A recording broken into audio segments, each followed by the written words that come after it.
Hello, hello everyone. Today we are going to discuss about judicial review. It's a simple topic, yet it sometimes becomes difficult if not seen through the eyes of Supreme Court or the various judgments of Supreme Court.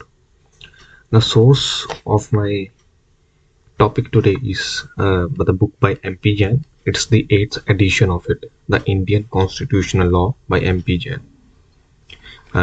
Please do see to this and let me start with the topic. Judicial review doctrine, it primarily we know the courts actually has the work of just dispute resolving and dispensing justice. But now we have recognized that the role of courts are more than this. Judicial review means that the constitution is the supreme law of the land, and any law inconsistent therewith is void.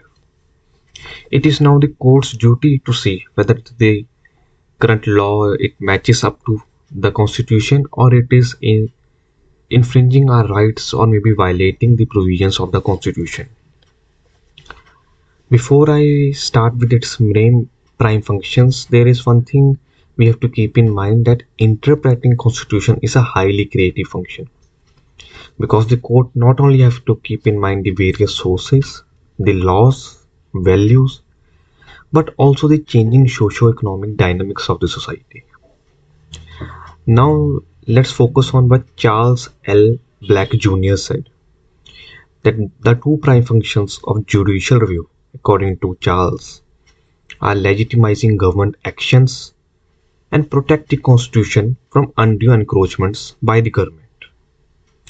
Dowling has very rightly in the book, or rather say, has said in Cases and Materials on Constitutional Law, he focused upon the role of Supreme Court in interpreting Constitution. Dowling says, the study of constitutional law may be described in general terms as a study of doctrine of judicial review in action. Also, one thing has to be kept in mind, that judicial review can be direct as well as indirect.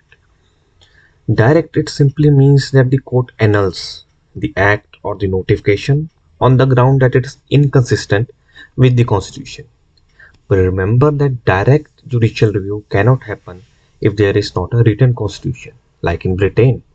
So Britain will adopt for indirect judicial review. Otherwise, any other nation or the court can use indirect also.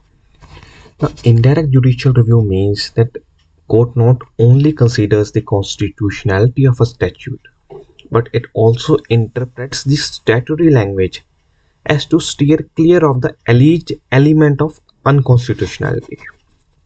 So the court is not only saying whether the law is in respect to the constitution, is it aligned with it or is it against it, but court also tries to interpret the language of the law so that any element which is there which makes or render the law unconstitutional, such an element shall be removed by interpreting it differently. Justice Douglas has characterized it as tailoring an act to make it constitutional. Now, a side note is that Canada and Australia has no express judicial review, but they consider it an integral part, and it is all due to their colonial practices.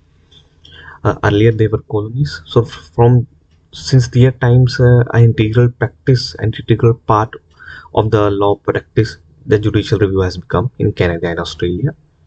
In USA also there is no such express judicial review mentioned anywhere.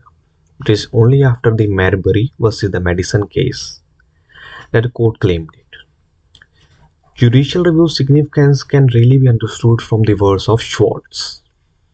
He observes that a judicial review that makes the constitutional provisions more than mere maxims of political morality, and there could be no constitution without it. One thing also have to remember, that MJ, Harman and Grant and Corwin, all of them trace judicial review in the underlying idea of the doctrine of natural law, where laws are invalidated by reference to an higher law. So in this case, the higher law shall be the constitution, and other statutes or any other amendment to such a statute shall be judged in regards to the Constitution. This idea was even found in Britain in 1610 in Dr. Bonham's case. Though at that time there was a struggle between Crown and the Parliament, and the struggle actually aligned the judges with the Parliament, which led to parliamentary supremacy in Britain. Though it's a different case. So let's now hear there are some cases or scholars have raised voice against this judicial review doctrine. Like Bodin writes that some scholars regard judicial review as usurpation of power. Let me spell out because I may not be pronouncing it correctly. Usurpation, usurpation of power or usurpation of power by the judiciary, as the constitution is silent on the point of judicial review. So some scholars say that if the constitution does not expressively give you power, so why are you using such power? It raises the questions toward the court. Now, review of legislation is not a judicial function. Some scholars says that, though today we may not agree with it. A judicial review is undemocratic, as judges are not elected. Some scholars in has raised these points, and these points are being mentioned in the books of Shorts and Thayer. But we can easily today speak innumerable points in favor of judicial review, because judicial review is democratic, as it promotes democracy by safeguarding the rights of the people. Constitution would be reduced to being a mere paper, if not for the judicial review. Without any independent, impartial arbiter, Constitution will promote discord rather than order when different organs of the government takes conflicting actions. Political partisan bodies may bend the Constitution to justify every policy. Our fundamental rights will be reduced to being formal and empty platitudes. Federalism itself will become untenable. And as McIlwain has noticed, let me spell his name, McLLWAIN. He said that judicial review has also become the cornerstone of constitutionalism. Scarman has emphasized upon judicial review and its significant role in spreading democratic values as well as the rules of law in a country. So let's now briefly speak and see about judicial review in India. Now, unlike the USA, Indian Constitution explicitly established the doctrine of judicial review, and it could be found in several articles like Article 13, 32 to 26, 131 to 136 and 246. So judicial review has explicit sanction of our constitution, and Justice Bhagwati even said that it is the part of the basic structure of our constitution. Supreme Court, in the case of State of Madras versus Raw and the Gopalan case, has underlined the importance and significance of judicial review and considered it to be the duty of the court to see whether the statute is unconstitutional or whether it aligns with the provisions of our constitution. Justice Ramaswamy justified judicial review in SS Bola versus B.D. Sharma. The judicial review is necessary to maintain the balance of federalism and to protect the fundamental rights guaranteed to our citizens, and also to help create healthy nationalism. Justice Chandrachud said, without a judicial review, a constitution will become extremely controlled by the different organs, and a controlled constitution will eventually become uncontrolled.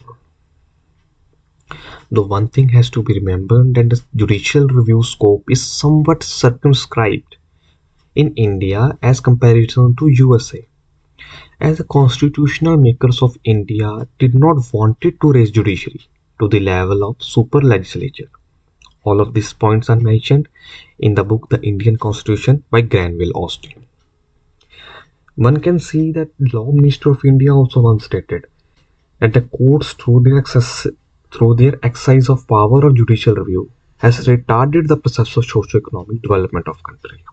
That is quite a statement. and may not be wholly wrong or wholly right. Now let's focus upon the liberal versus literal approach to interpreting our constitution. We shall become the part of our video next time. Thank you for seeing it and please do like it.